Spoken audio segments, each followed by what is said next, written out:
attempt to go live here and see what happens. All right. So we'll be live here in a moment. Okay, it says we're live. Live streaming is on. Hey, Jeff McKinney.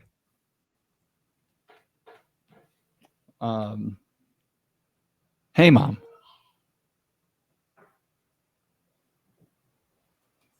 She's actually, I think she's watching. I think she's one of our viewers right now. Oh, nice. Annette, why don't you jump into the chat? What the hey?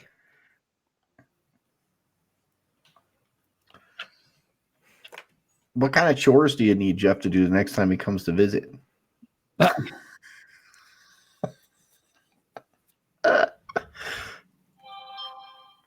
All right. So it says we're live, and I'm getting word that they hear us but can't see us.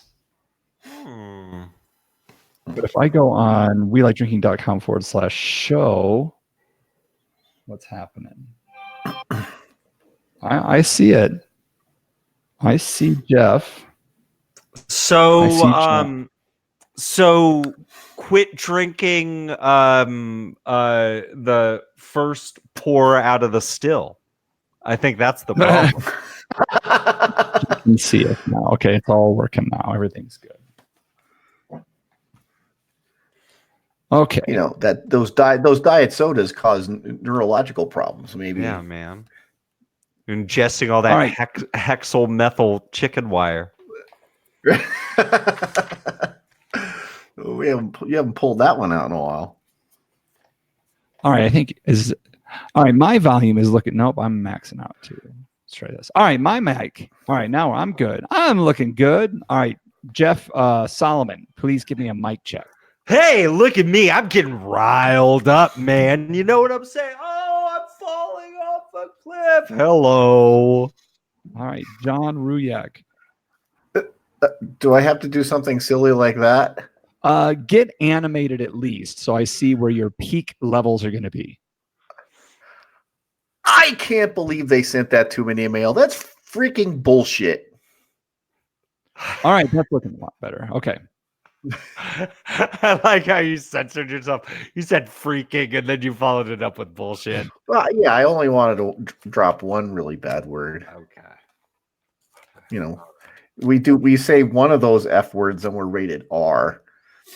Or is it 2 F bombs you rated R? You can use 1 F bomb in a PG-13 movie. Is that the deal? It's just literally ever There's since a rule about that.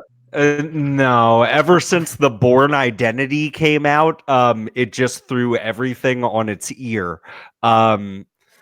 Yeah, there really aren't any standards. It's just however the person rating the movie feels. I thought it was a panel, not just one person. Nope, it's just one person, and his name is Jonas.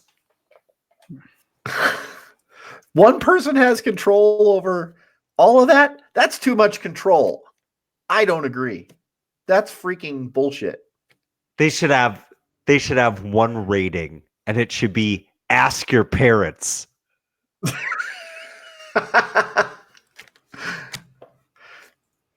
If you have to ask your parents whether you can see this movie, you can't see this movie. Yeah. That's a pretty good rule there. Yeah. All right, I'm gonna open this beer. You know what? I'm gonna mail that joke to Chris Rock, and that's gonna show up in his next stand-up special. Like, it wasn't that good when I said it, but I swear Chris Rock will make it. There should be one rating. It should be ask your parents. But Chris Rock saying it, so is that funny. Chris Rock saying it as Bill Cosby? You see. If they're eating more than one pudding pop in the movie, it's rated R. The ratings are convoluted.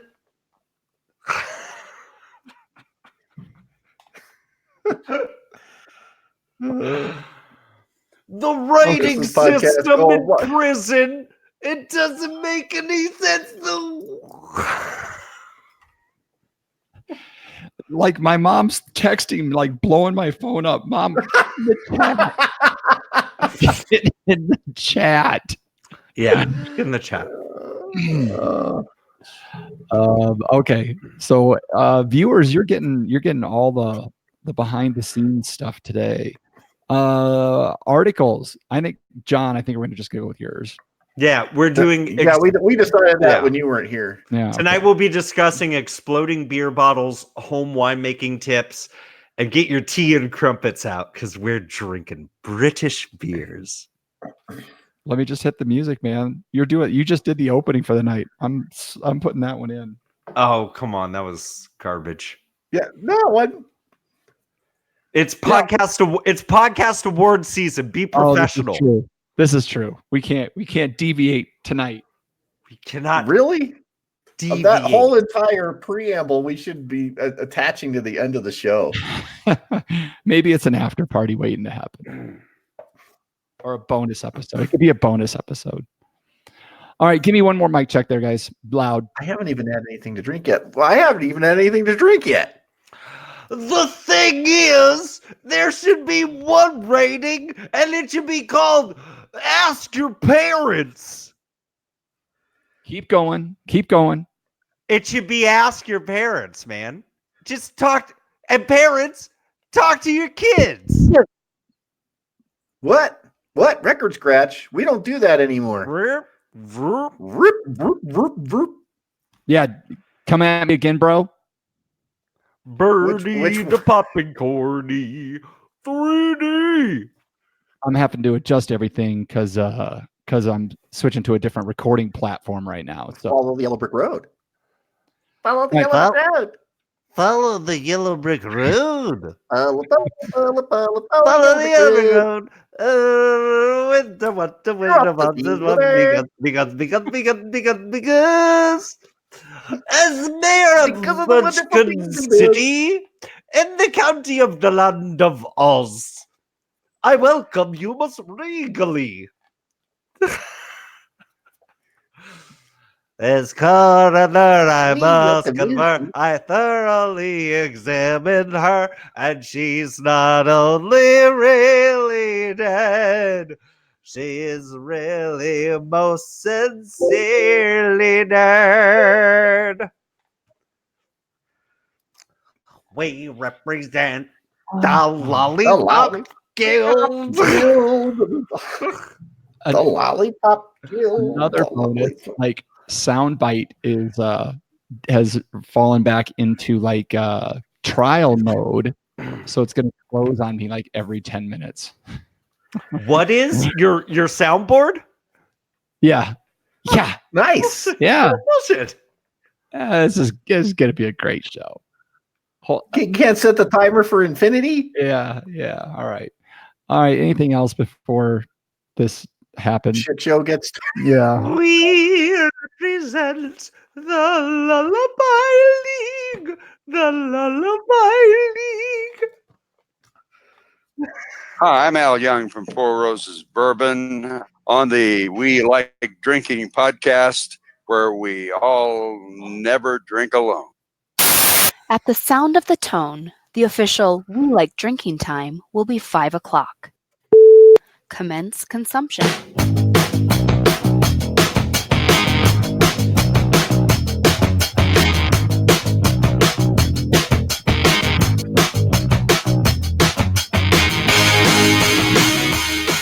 This week on episode 241 of the We Like Drinking podcast, we'll be discussing exploding beer bottles, home winemaking tips, and get your tea and crumpets out because we're drinking British beers. So crack open your beers, uncork that wine, and let's get drinking.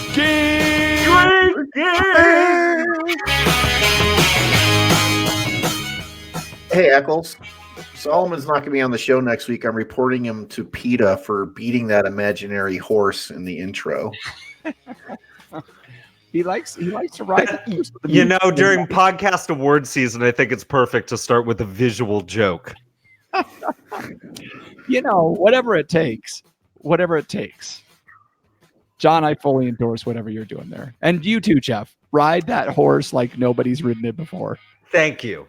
Thank you. All right. Ride it hard and put it up wet. Cheers, my podcast drinking friends, and welcome to Happy Hour 241 of the only two-time award-winning topical beer and wine education podcast focusing on fun.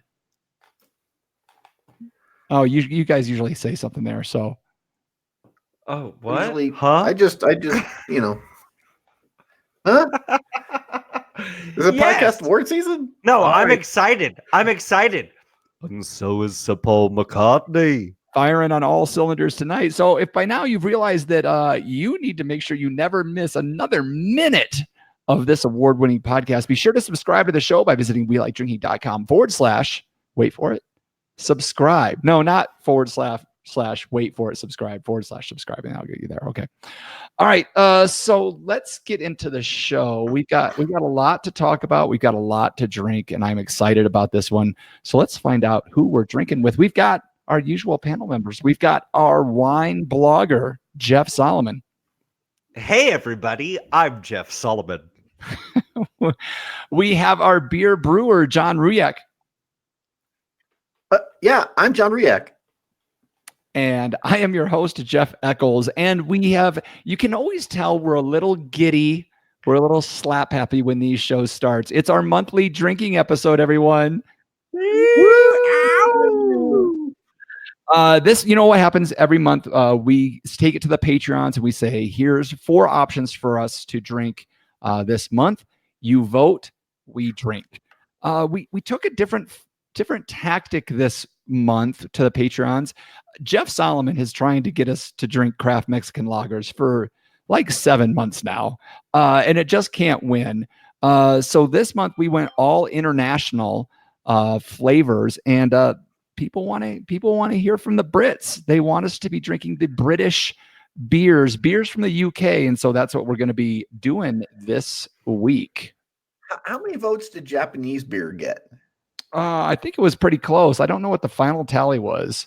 It was between British beers and Japanese beers. Nobody else cared about Canadian or Australian beers. I don't think there were any votes for either of those.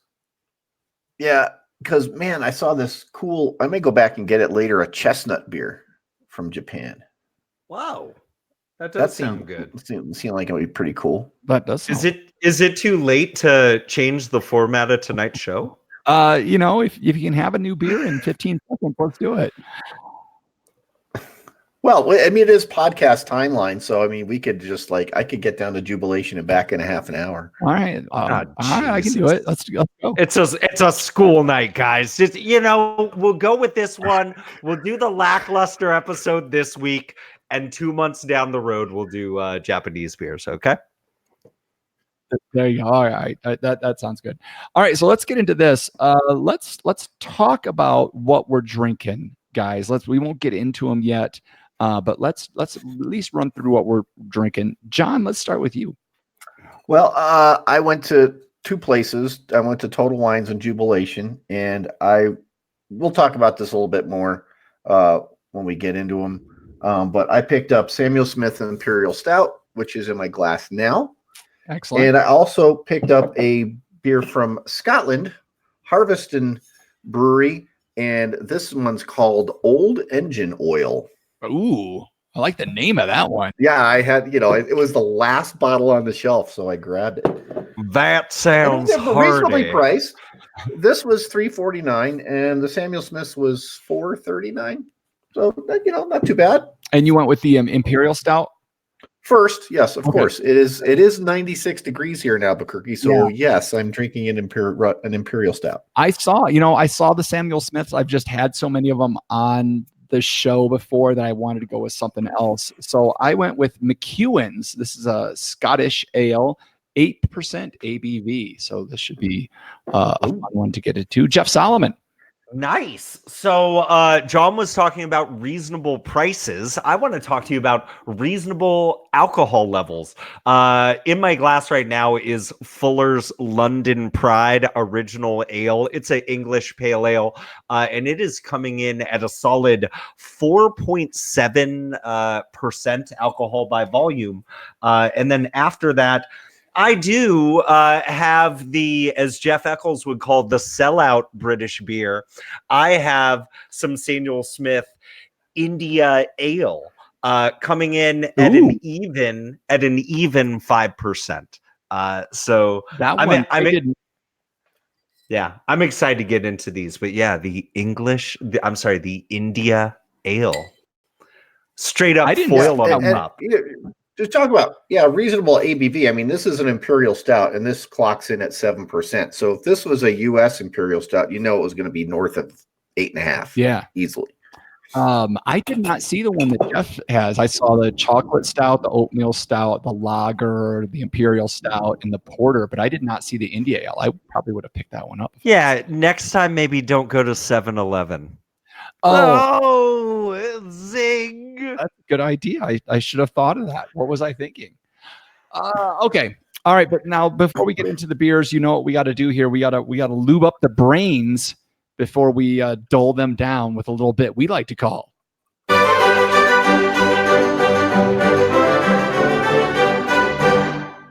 wine, beer, or pop culture reference. So this is where I'm going to give these guys a term, and they're going to try to tell me if it's a wine term, a beer term, or some kind of pop culture reference. The term this week is Shatterhand.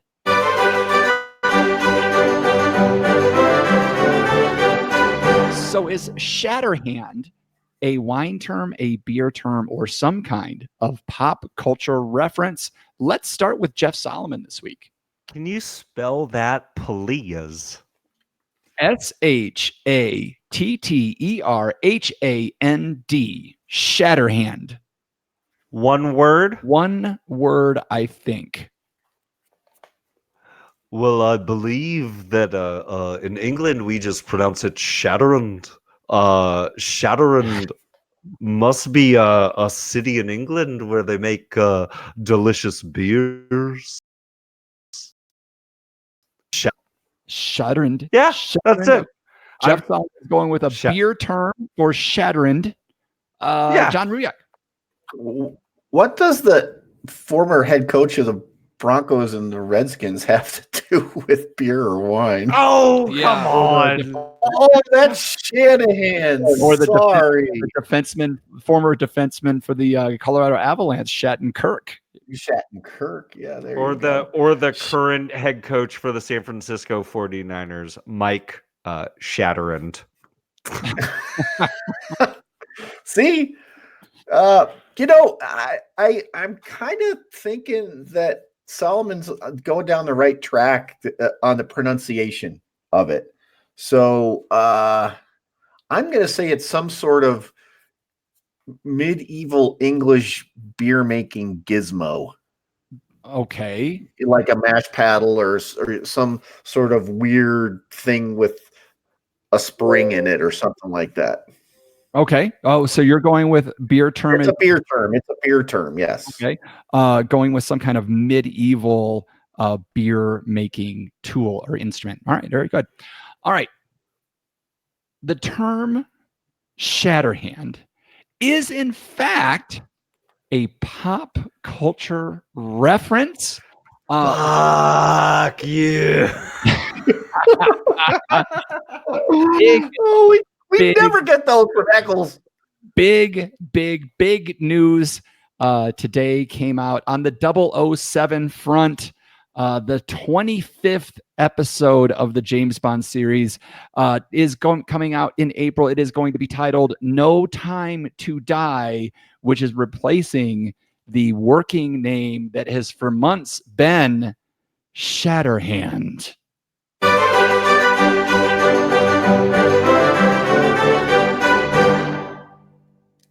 Wow. Wow. Yeah. What the hell, man? Brit. Check Twitter sometime. I check Twitter trending in Britain, in the UK.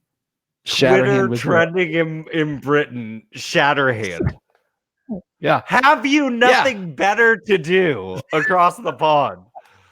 I'm just really excited about the new 007. There was literally 4 terms about that trending today. Yeah. Yeah. All right. What a bunch of squares. Oh man. So anyway, just to play off of that a little bit, I'm really into James Bond. I'm sorry, man. That's just my thing. What do you like to do for fun? Watch James Bond movies. I like to debate who would play the best James Bond. John Rudiak, was there something you were trying to say? I was just saying there's a hop we use at the brewery now called Idaho 7, but its original name was 007, the Golden Hop. And I think they had to change it legally. So they changed it to Idaho 7. Problems there. Okay. All right. So let's get into this. John, I don't know how much we really have to talk to about this tonight. But is there anything you want to talk to us about when it comes to British beer? You know, I don't know how you guys felt, and Jeff Solomon seems, we were talking before the show, he had a little bit better experience at Bevmo, but man, I was super disappointed in the selection of British beers that was at Total Wines. And then I said, I got a couple because if it's that bad here, I'm going to go over to Jubilation and see what it's like over there. And all they had was both places had a bunch of Samuel Smith stuff and a couple of other things that didn't seem that interesting. I mean, I did pick up this Old Engine Oil, which is, I mean, you had, gosh, you see a name like that in a bottle, you got to get it, right? Yeah, right. Agreed. But, if this was, when I first started my I was on my craft beer journey, because I was craft beer curious. And this is 30 some odd years ago. If you wanted variety, you got imports, and you got a lot of English, Belgian, some French, and German beers. And it was usually mostly British because, well, it's that much closer and, blah, blah, blah. And so, like Jeff's drinking, Fuller's London Pride, I couldn't even find Bass on the shelf today. There was no, I mean, if it's really fresh, it's not the world classic it used to be, but it's a good beer. There was Old Speckled Hen. That's a fine beer, especially with seafood. But there was no Boddingtons, which is kind of weird. There was no, what's the other stupid brown ale? Newcastle? You can find a Newcastle? There was no Newcastle Brown. I mean, there was no, you used to be able to get maybe some Green King, and they were just sold, by the way, for a couple $2 billion. Then there was the other one with the gold label. I forget the name of that one, which was good. It was kind of it was called Gold Label, and it's yeast Whitbread Gold. Oh yeah. And that's a stronger beer. I mean, for back in the day, it was like 6.2 or something like that. It's like, oh my gosh, this is strong. It's 6.2. So there was easily 25, 30 different selections 10, 15 years ago. Now, a couple things. I'm seeing at Total Wines, I'm seeing a lot less beer on the shelves. Couple that with the fact that the Brewers Association keeps saying that craft beer is still selling more as a percentage of overall beer sales, tells me that people are drinking local fresh beers in breweries and they're not buying them off the shelf from places, which is really cool for me. And I like that, but when you want to go find something new, it can be a little bit disappointing. And to see the fine British brewers that are making really good beer not being represented, and so I think it'll come around eventually. But I was really kind of frustrated for one thing, because I've had almost everything on the shelf that they had, and saddened a little bit by that. I just saw an article this week that was speaking to that exact point, John, that the craft beer sales are increasing, but everything is going local. And it's like, we've been talking about that for 2.5, 3 years on this show. That's the direction we're going. And I do drink some other stuff, and particularly competitor. I picked up Santa Fe's Oktoberfest last week because our Oktoberfest is coming out, and I wanted to compare it. Theirs tastes a little smokier than ours, but same, stylistically about the same. So you're checking out the competition. But seriously, I mean, I brew beer. I work in a brewery. Why would I drink anything but the freshest beer possible? So, and it's not to say that everything that we make is the best in town, although most of it is. And it's this the convenience, and I'm tired at the end of the day. I go home. I don't go out for a beer. I have my shift beer. See ya. Go home. Have dinner with my wife, and watch TV and go to bed. Yeah, I kind of ran into the same thing. I mean, for a few minutes I was worried I was going to be drinking Bass tonight because that was like the only thing I could find, and then I went to the single bottle section and I found more options. But yeah, there wasn't much British. There was a lot of Belgian available. There was a lot of German. There was one French, and then a handful of British. Like at first, I thought I was going to have to get the freaking Iron Maiden topper beer or whatever. I was like, Trooper. Yeah, it's interesting that we all ran across the Iron Maiden when we were out there. We're all like, nah, I'm good. Yeah, that beer's a little sweet. I mean, remember I had it on the show when I was in Costa Rica, 2 years ago. Yeah, I think it was. Yeah, I'll pick up some Iron Maiden beer. There was a couple of them. I think there was 2, but I've only seen the one. I'll tell you, I didn't see any Australian beer, not at Foster's, nothing. So I'm glad we didn't go with that. I saw way more Icelandic beer than anything else. Not more than German, but I saw some beers from Poland. But yeah, it wasn't a huge market, and I don't think it is because we're Americans. Well, let's talk about this a little bit. The British beer palate traditionally is much maltier, than where American craft brewing consumers go. Yeah. Now I've noticed, so maybe things will come around. We're selling a lot more of our maltier, even in the hot summertime. We're selling more of our maltier selections of late. And we talked about the sweetening of the palate a while back, where people are gravitating towards sweeter flavors. And it seems to be a natural progression. This happens a lot. But yeah, we're selling a lot of amber. We're selling a lot of this. The stout's pretty kick-ass right now. So that may be just why people are. I mean, I'll toot my own horn, but sometimes you get lucky. I mean, the stout right now is pouring really great, but the brown's going real well, and that's an English style. And, that like the amber I said, the stout, the Belgian Double, which isn't really hoppy. That's got a really big malt backbone, kind of sweet. So we're selling, even in the hot summertime, we're selling some maltier stuff. So maybe it'll come around because British beers tend to be that way. All right. And there's a couple other things that are about that. Way back in the day, traditional English styles and German styles for the most part, but English styles, they're using English hops that aren't super high in alpha acid.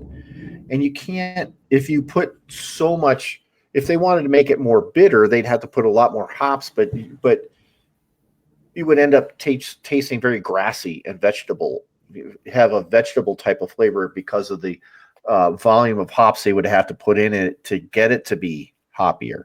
Not to mention it would make it a heck of a lot more expensive for them.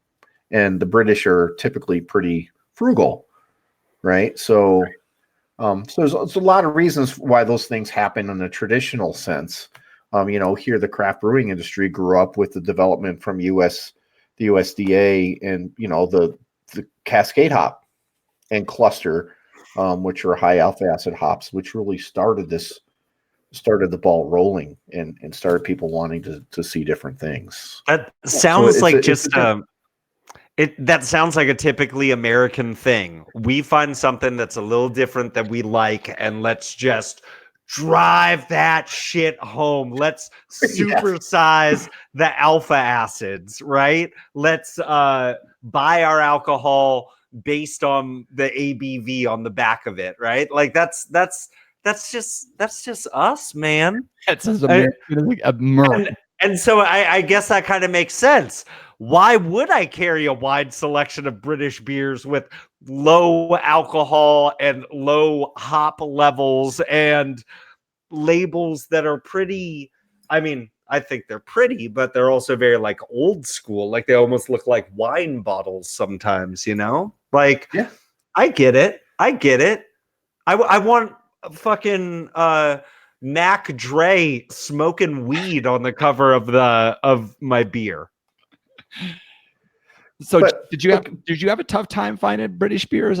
John alluded to your experience, but I didn't. You know, I really didn't. I was surprised throughout the day when I was hearing from y'all that you were having trouble coming across some, because it was like I had this vision of this section in the Bevmo in Gilroy, California, having quite a few British beers. And I know definitely they were going to have 30 different Samuel Smiths.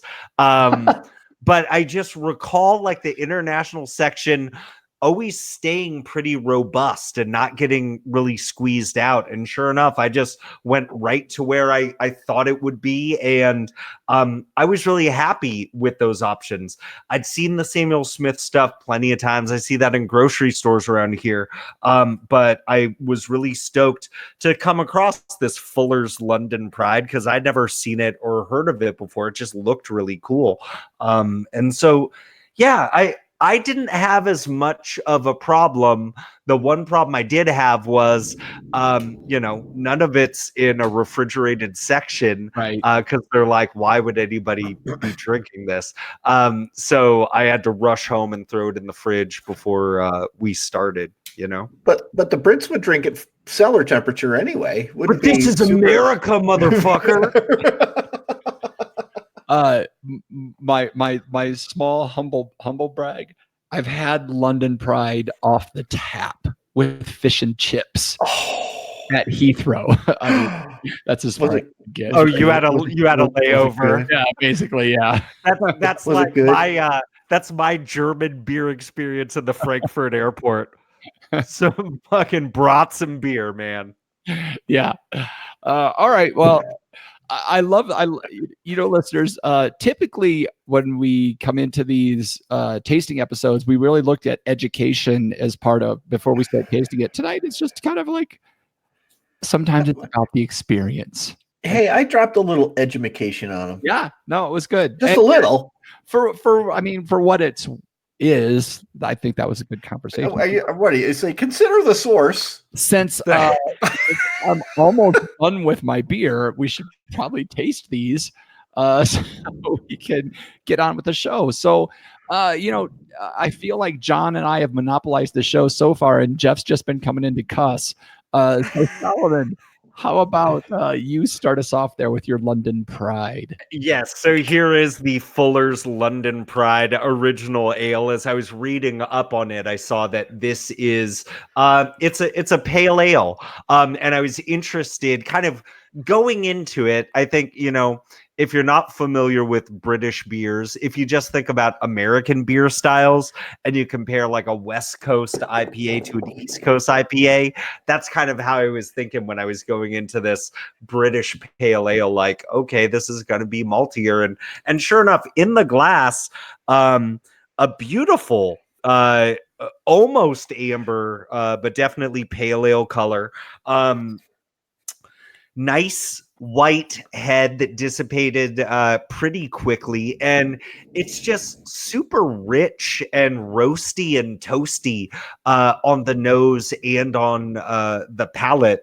I'm liking this one quite a bit, and I'm loving the fact that it's only 4.7% because it's definitely it's a thirst quencher. Like it's robust and it's flavorful, but it's also just it hits the spot.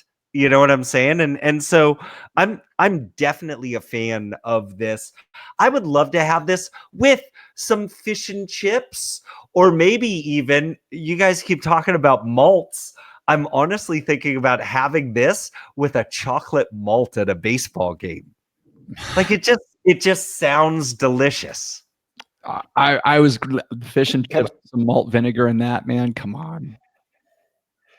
I just want to point out a couple of things. I mean, obviously, and maybe it's not so obvious to people, but when you're brewing beer in the United States, you're using a lot of barley from North America. The brewers in England use mostly barley from Northern England and Scotland. So they're using a lot of Maris Otter, a lot of Golden Promise, some other richer barley strains that have grown with their beer culture there. And yeah, they do have a kind of a rounder palate. I mean, the Rar Turo that we get, it's malted in Minnesota, fossil free malting. I guess they have a large amount of solar panels, whatever, is a very crisp and clean malt. I mean, it's boom. It's the way it's grown and the way it's malted is to help your beers be hop forward. Okay, so these British malts are not that way. I mean, these came up and were developed over time to accentuate the malt character that the British brewing tradition has been. So that's another thing that you're getting on the palate with that satisfying like roundness in the beer that you probably don't get in a lot of US IPAs, frankly. Oh, certainly. I almost think if you're talking about roundness and hitting the outside of the palate, the outer edges of the tongue, and when I think about a crisp West Coast IPA, that's just laser focused right down the center of your tongue. Like I totally get that. And I will say, you guys were alluding to British beers typically being served warmer at room temperature at times. And I can see how this beer in particular, the London Pride, would definitely do fine at room temperature, or just with like a subtle, slight cellar temperature chill to it. It's definitely balanced. Like it's not flawed. There's nothing that needs to be hidden in this. Excellent. So there. Awesome. I'm gonna finish the rest of this real quick so I can get into that Samuel Smith. And that is a really good point. Like with this, like with most of the beers that I have on the show, I put them in my refrigerator. So it's what, 42 degrees, 45 degrees, something like that generally. With these beers, I put these in my wine fridge. So I take them out at 55 degrees because I find that these types of beers, British beers, that's a really good serving temperature for them. And it's no doubt with this one too. I would not want the beer I'm drinking any colder than it is right now. So Look at this British beer tips with Jeff Eccles. That was right. Cool. That was classic. You should have a show on the Food Network. Let's make that happen. Instead of putting it in the fridge, try your wine cellar. Ding. Oh man, you smiled just like Giada right there. All right, so you know what? I'm going to go next. I'm not going to go last tonight. I'm going to go next. So I'm going with this McEwen's Scotch Ale, 8% ABV. That's why I'm going to go now, because the first one's almost gone. You can see some good lacing on this one for those watching. Dark color on this Scotch Ale, which you'd expect. Heavy malt forward presence on this one. A little bit of almost caramel on the nose as well. You can smell a little bit of the cookery in this one. There's a little bit of that burnt kind of thing going on. And then on the palate, the malt really rises to the top. There is, I want to say, a lightness to this. that you almost don't expect. So it's not super heavy, but maybe it's overcarbonated. John, would a Scotch ale be more highly carbonated than? You took it, not necessarily, but generally your carbonation level is really dependent on your residual sugars. Okay. So if you have a couple things, if you have a drier beer, you don't want the carbonation to overshadow the lightness of the flavors. Mm-hmm. And because the carbonation isn't fighting against other ingredients in the liquid, it gets carbonated a little quicker. So the other thing with a sweeter beer is that, the guy I work for says, well, sugar it absorbs the CO2. It doesn't absorb the CO2. It just masks the carbonic acid flavor of the CO2 that's being extruded when you pour it. Maybe it's the malt coming through, but I almost feel like there's a little bit of the residue in this one. But I also there's definitely an airiness to us, a lightness to it from the carbonation that I'm getting. But Cool.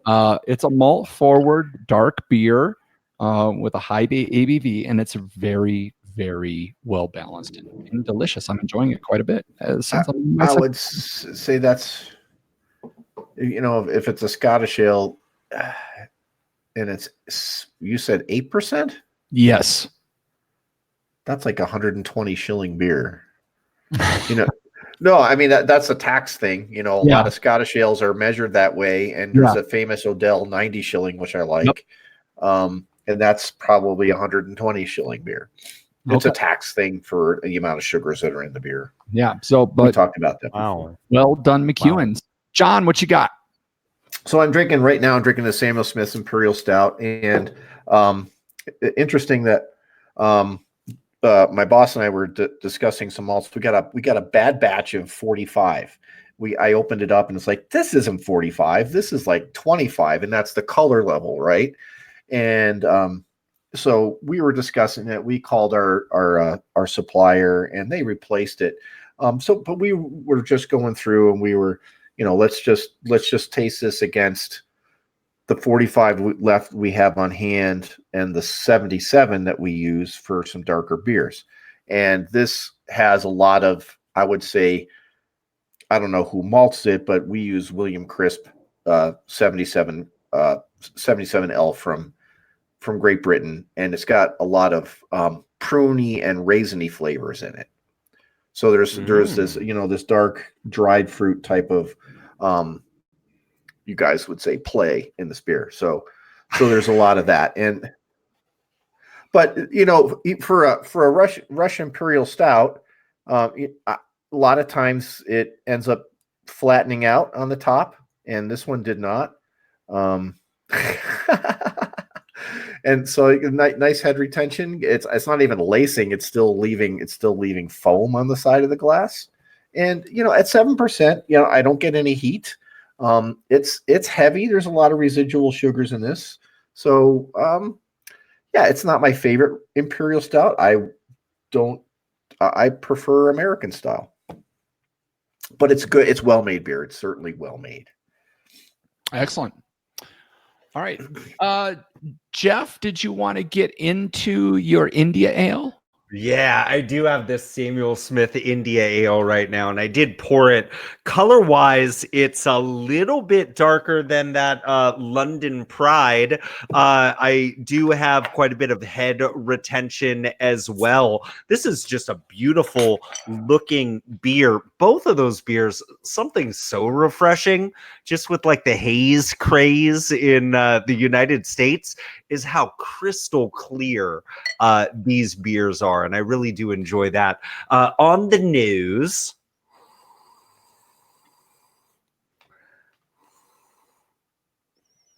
there's this hoppiness to it, but it's not like and I just have to keep referencing what I know best. It's not your West Coastian piney or citrusy hop nose. It is more, as John was kind of saying early, it almost has like a grassy characteristic on the nose. And then on the palate here,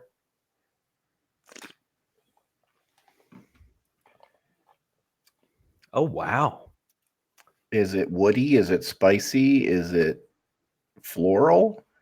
All of that in a bag of chips, John. Like, Really? so here's the thing: the London Pride was very much a sessionable beer, not just in terms of its low ABV, but also just in the terms of this like crisp, clean flavor.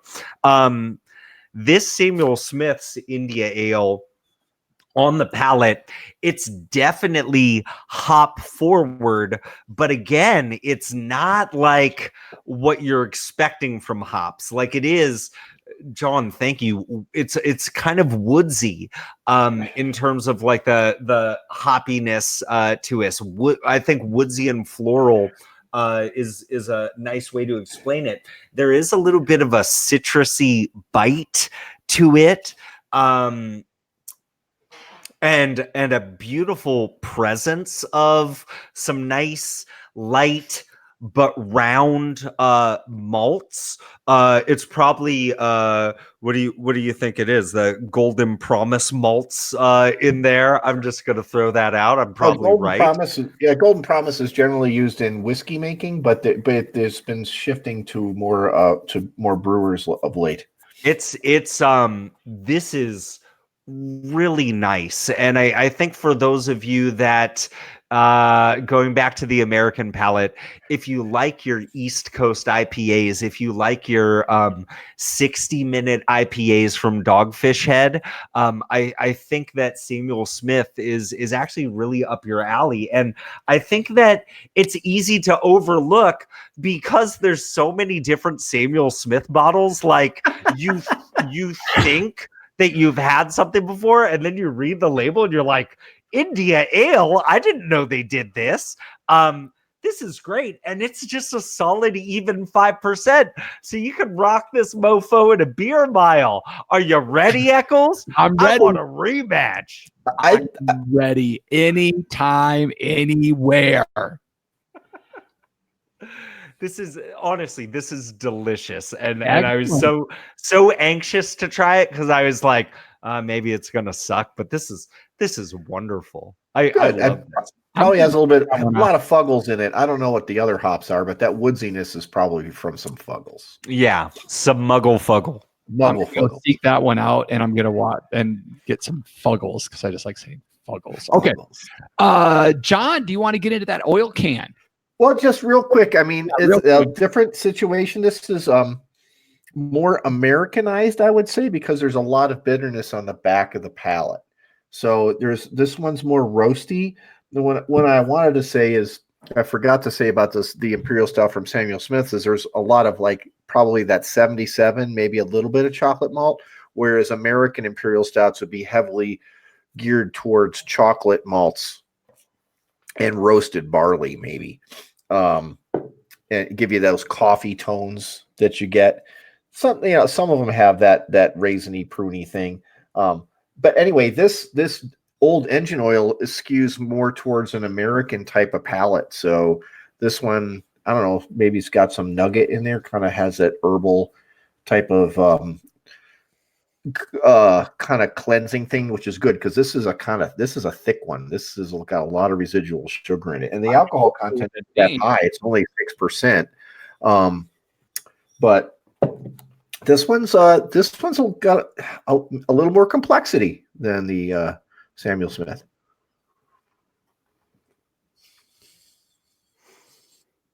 Yeah, there's definitely some roasted barley in that, a little bit of chocolate malt, and I would say they're using nugget hops in this one.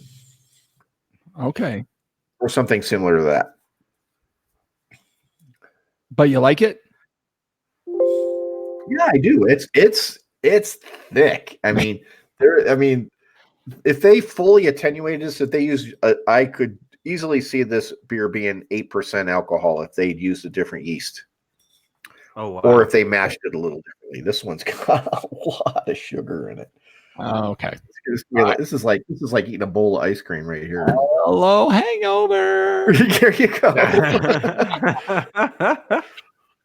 All right, excellent. All right, good job, guys. Anything else on the British beers before we move on? Yeah, you retailers, put some more of them on the shelf, please. Yeah. And I if kinda- I walk I kinda- into the store and see one more Samuel Smith, I'm going to start singing Sam Smith songs until you change your selection. They make cider too. You say, Awesome. Let's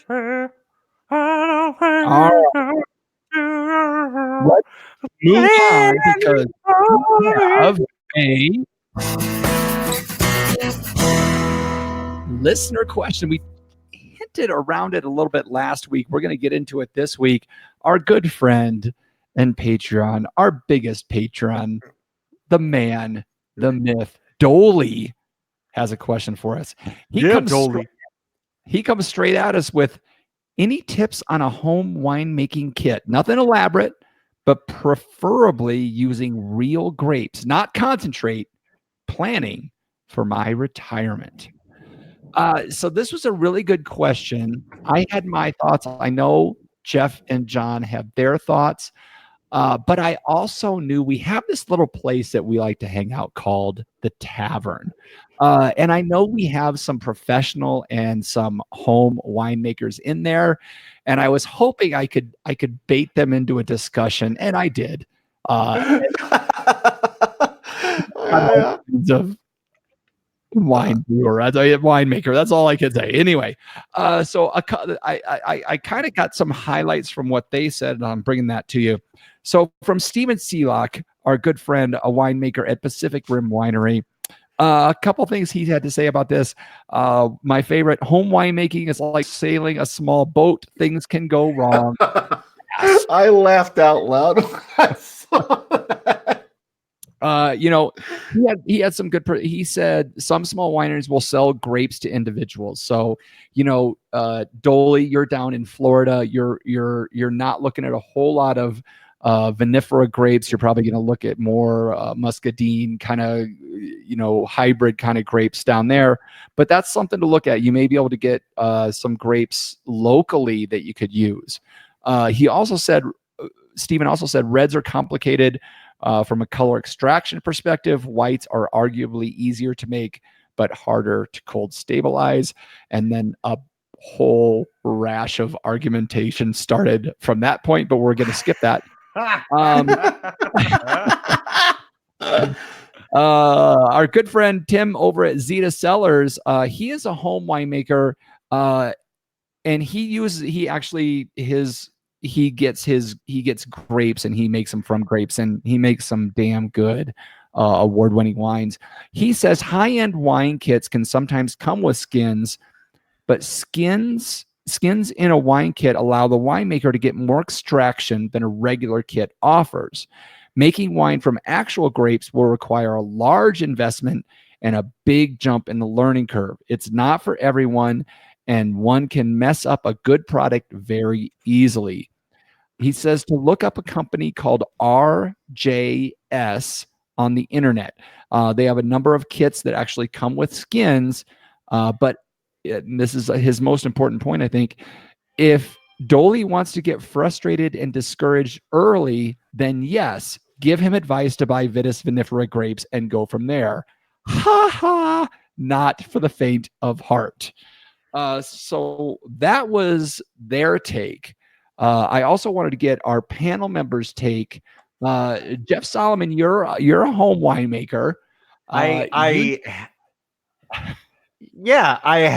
have made wine from a kit before. I made a very zesty Merlot from a kit a long time ago, and I think we tasted it on episode 12 or something I would like call that. it was quite a good session wine, as I recall. Yeah, Session wine coming in at like 11%. That Merlot, it was fantastic.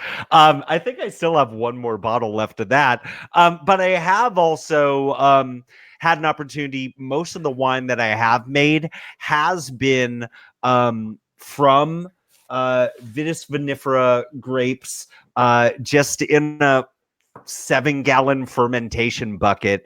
And I've actually had I've had some results that were surprisingly nice. I do have to say that I see that Steven Sealock was talking about complications with reds because of color extraction. On a professional level, I think that that's going to matter a whole lot more than when you first start out on a home level. And I would actually say with whites, the problem that I've had in the past is you really have to have all your ducks in a row. You've got to be ready to take those wines off the skin really quick. You got to have your press ready to go. But if you're like me and you just do like a lazy like backyard wine, if you're dealing with red grapes, you can let things sit for a while. And if it's not the right color and stuff like that, you'll learn along the way. I've never expected my home wines to be mind blowers. Every once in a while, they do blow my mind. I'm like, oh, this is drinkable. But honestly, like, have fun with it. And for me, like, I honestly just started with a 7-gallon bucket and a 6-gallon carboy, and I was good to go. Like, honestly, like the first time I ever pressed grapes, I used a combination of a colander and a French press coffee machine, and I was surprised. It did okay. So get the real grapes. Stomp on them. It's so much fun, man. Like, I would just say, like, don't be stressed out about it. If you fuck up this year, make up for it next year, especially when you're just getting started in a home winemaking. I know that you can also take plenty of awesome classes from distinguished educational institutions specifically about home winemaking. Or you may just want to pick up a book and then just, follow what they're saying. I would just say, Dolly, just have fun with it. Talk to your local, like, brewery supply shop, home brewery shop, because I bet you they have connections to folks that are selling grapes, sometimes only by the ton, but sometimes by the pound, and sometimes fresh juice by the gallon. So there's stuff out there. You just gotta reach out and ask, and whatever's local and convenient to you, go for that. And if some dude is doing like a killer muscadine in your neck of the woods, go for it, man. Be proud of that shit. Yeah, nice. Excellent perspective, Jeff Solomon. I love that. John, as the home brewer, somebody started out with home brewing for fucking 20 years now, before you went pro. I'm interested to get your take on this. I think have you ever made wine? Yeah, with varying levels of success. Nothing that was even remotely close to the Merlot that Jeff sent us all those years ago. No, I mean, it's God bless winemakers. It's a lot tougher than brewing beer. I mean, brewing beer is two things. It's the recipe, which is done empirically. I mean, you and it's based on your system, right? So one recipe in one system is going to turn out differently in another system. Same as, same chocolate chip cookies are going to cook out differently in two different ovens. It's empirical relative to your system. The other thing is just that you have to be OCD about sanitation. Right. Yeah. I mean, yeah. My wife would never guess what I do at work as far as cleaning relative to the way I go about living in my house. Right. I mean, not that our house is messy. I mean, we have a very clean house, but I mean, I'm nuts. I mean, if my elbow touches something by mistake, I'm hitting it with PBW, wiping it off, and hitting it with sanitizer. It's just like, I don't know where the germ's going to come from that's going to ruin a day's worth of beer. So, but winemaking is chemistry and it's timing and it's all these other things that I Dolly, God bless you. I think maybe just head over to Winn-Dixie for a bunch of grapes and some Fleischmann yeast. I don't know. No, but I mean, Yeah, the, and the an home, the instant home brew pot. shop, Make it happen. but it's kind of like home brewing. Why do you want to jump into the most difficult thing at first with full fruit? I didn't all grain brew at first. I brewed from syrups and stuff like that, and then you work your way up and learn from your mistakes. So yeah, I mean, if you're going to make it a hobby, you're going to spend the money anyway. Just, start out slow, This is and make mistakes with cheaper ingredients. this Dolly, thank you for this question. This is one of my favorite discussions we've ever had on the show, honestly. And the reason is because you're getting so many different perspectives to this question. And I think that really, for me, drives home the base of it. And that is, to Dolly, what do you want to do? Personally, I would tend to go the John route. I would say get a paint by numbers kit first. Jeff Solomon is out picking grapes with his toes, his first batch out, and saying, no, I'm going all in with a colander and a French press and a potato masher and some saran wrap, and I'm good to go. So it really, to me, is, where do you feel the comfort level? And John, go ahead. Yeah, get yourself an end product that's drinkable so that you put forth the effort the next time to make it better. Because if you're going to be frustrated and do something that's just, third level and it doesn't turn out, it may take you 5 times. And will you make it to that 5th time?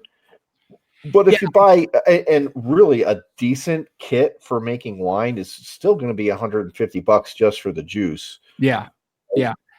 And then you got to source the bottles, and then you got to rent the corker and everything else. Yeah. But real talk, Dolly. Like, you got time, man, and that's the thing. It's all about time. And my favorite part, more than anything else, about winemaking is just slowly building this vineyard in my backyard, and just like trusting like this vision. Like, no joke, like, why not just plant 2 vines in your backyard? Why not? You'll get about, when it's full and everything, you might end up with like 1.5 gallons of juice. But like, do a little like small like side project like that too. And it takes years before you can even get any fruit from it. But those years go by, and it's fun to see that shit happen, man. Yeah.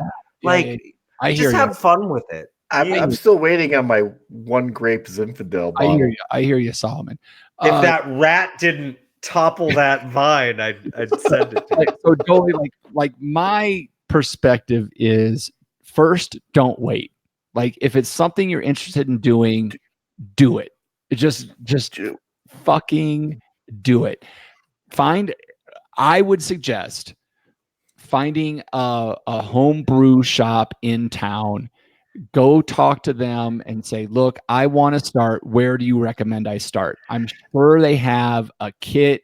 I know it's concentration. It's not skins, but you're going to have to buy the car. You got all kinds of stuff you're going to buy, but just get started. Do something in that realm, and see what it does for you. Like, what juices does it push in you, and then go from there. If you want to go with, I'm going to order in some Sangiovese from Italy and go from there, then do it. But get started however you feel comfortable and just dive in and do it. And one last thing. If you don't want your Merlot to be a sparkling Merlot, wait before you bottle it. wait. And I would say one last piece of advice. Get fermentation. I know fermentation stuff that you can see through. You want to watch it ferment. That's the one thing I miss the most Yeah. about brewing is they're in stainless steel tanks. I can't see it. The coolest thing in the world is just to watch that convection in your carboy or your fermenter just going up and down and up and this big convection on all sides, and all this gunk is flying around. You're like, oh my God, I'm going to drink that at some point. I'm like, no freaking way. But then it clears up and you stir in the sodium bisulfate or whatever. And you got to pay attention to all these things, but follow the steps, but make sure you have something you can see and watch. That more than anything is what got me so stoked about brewing, is watching it work. Watching the yeast do the job that you want it to do with the products that you gave it. That was the coolest thing for me. A listener asked real quick, John Ruiak, how cool is it watching strawberries splash all over your ceiling? That's no fucking fun at all. All right, so Dolly, take lots of pictures, send it to us. And send us your first bottles. Don't drink them, just send them straight to us. Yeah. No, you don't want them. Yeah. We do. We'll have them on the show. Yeah. Okay, so by my calculations, we're almost at an hour now. Okay, we want to hit last call. So I'm almost thinking that we should just get into last call and skip the exploding bottle. I kind of think that's we've done a lot of education tonight already. We don't need to do some more. Okay, because I was going to go into whys and what fours and all that stuff. We don't need to do that. I kind of want to hear, but I'm thinking it's going to be like a 10 to 15 minute discussion. Yes, it would be, and we don't need to do that. Okay, all right. All right, man, Dolly, that was an awesome question. Thank you for that. Be sure to let us know what you decide to do, because we want to hear all about it.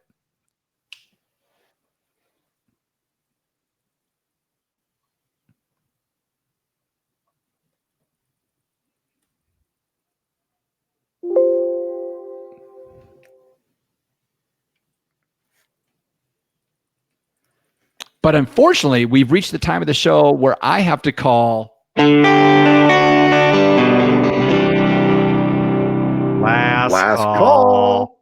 Last call. Time to clean house and lock the doors. You know what we do, folks? We're looking for your help and we're looking for your votes. Voters for the podcast awards. Hint, hint. All right. So, folks, you know what we do here. We're looking for a little bit of help. We're looking for you to follow us.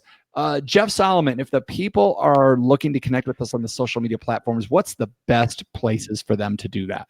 Well, you can find us on Twitter at We Like Drinking 1. That's the numeral 1. It's probably easier to...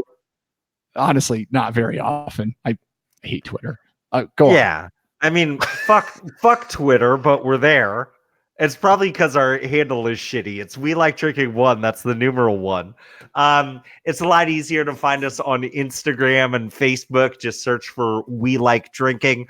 But the place where we are all hanging out is on our private Facebook group known as The Tavern. So just if you're in Facebook, look for We Like Drinking The Tavern, or go to welikedrinking.com/tavern to get in on that.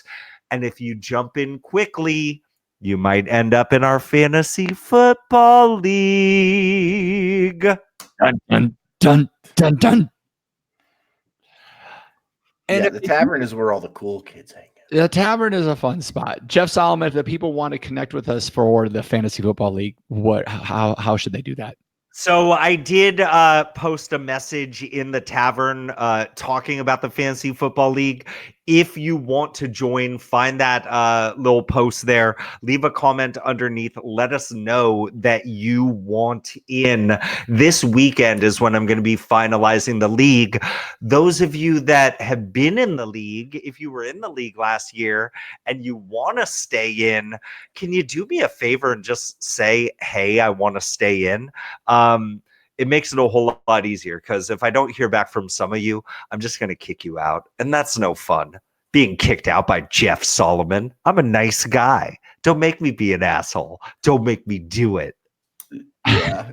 Mike Dick is going to do my draft while I'm in Mexico looking for rattlesnakes. Excellent. So listeners, if you followed us on the social medias, but you have some opinions about the things that we talk about on the show or the things we say, considering leaving us a review on Apple Podcasts. You can go to Apple Podcasts, leave us a big fat 5-star review, and possibly even a little sentence, paragraph, story about what you think about the show. We read everything that gets put in there and take it to heart. So help us out with that. John Ruyak, if the people have done all that and they're looking to become an Uber sponsor of the show, how can they do that? So visit welikedrinking.com/pledge to find out more information about becoming a patron to the show and helping us out. And you get a lot of cool stuff with that, recipes, videos from us three about our lives outside the show, all kinds of cool stuff. Plenty cool stuff. You get free t-shirts. You can get to join it. You get the after party, our monthly show just for Patreons. So be sure to check it out. All right. There's also a thing we kind of like to do every now and then when it happens. And guess what? It happened this week. So we get to get into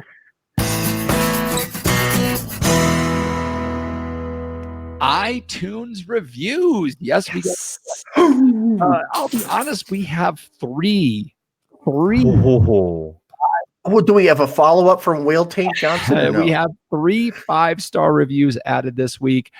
We also have a comment left from Agrarian Charmer, who says, best show about wine water, 5 stars. This show has taught me everything I might ever need to know about wine water. I thank you men for the knowledge. I am definitely sober curious.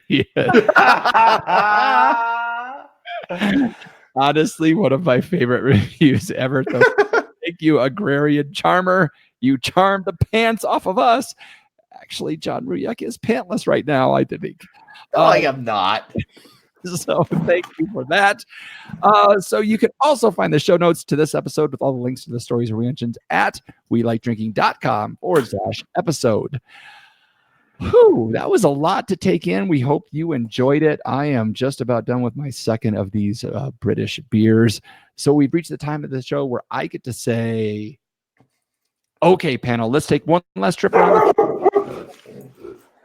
Tell them. Well, this hey, no, you guys just stop. But let me try that again. Let's take one last trip to get some.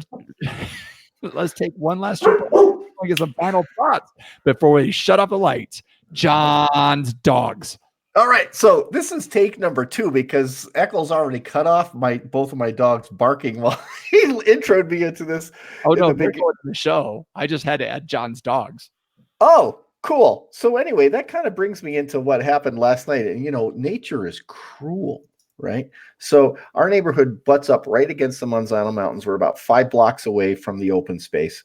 So I've documented 4 lizards here, 3 toads and frogs, 10 snakes, countless birds. I mean, there's at least 5 different birds of prey in our neighborhood, at least 50 kinds of birds.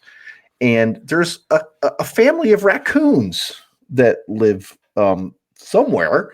And every goddamn night they walk across the wall in the back. And the dogs bark at 3:00 in the morning to announce the fact that Mama Raccoon is bringing her 5 raccoon babies across the wall. Well, last night, I noticed that the moon was shining on the wall from the south, and there was something on my roof because it was shining down in the middle of the wall, and there was a shadow going across. Lo and behold, pretty sure it was a bobcat on the roof of our house, and it took out one of those raccoons in the next yard to us at 3:30 in the morning. Well, Jack Hanna ain't got nothing on John Ruyak as far as being involved in nature, because oh my God, I listened to a baby raccoon die in my neighbor's yard last night at 3:30 in the morning. How'd that sound? It was awful. I understand all that stuff. I had a hard time killing a black widow when I was cleaning out some ivy last week. I mean, I just, I'm a brewer. I like things that are alive. And I understand that bobcats have to eat, but that was disturbing. Even though the dogs wake us up in the middle of the night, that was sad. Anyway, nature's cruel. Moving on, Jeff Solomon. I can't believe that Bobcat is hanging out on your roof. Please bring the Police Academy movies back. I don't think Goldthwait's available anymore. And with that, I'll say thanks again for joining us at the We Like Drinking podcast. Where you'll never drink alone.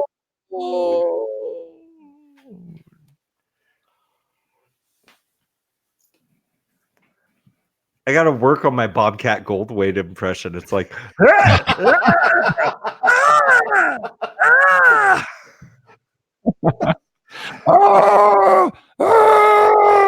Okay. Good oh no, episode. I'm just really excited.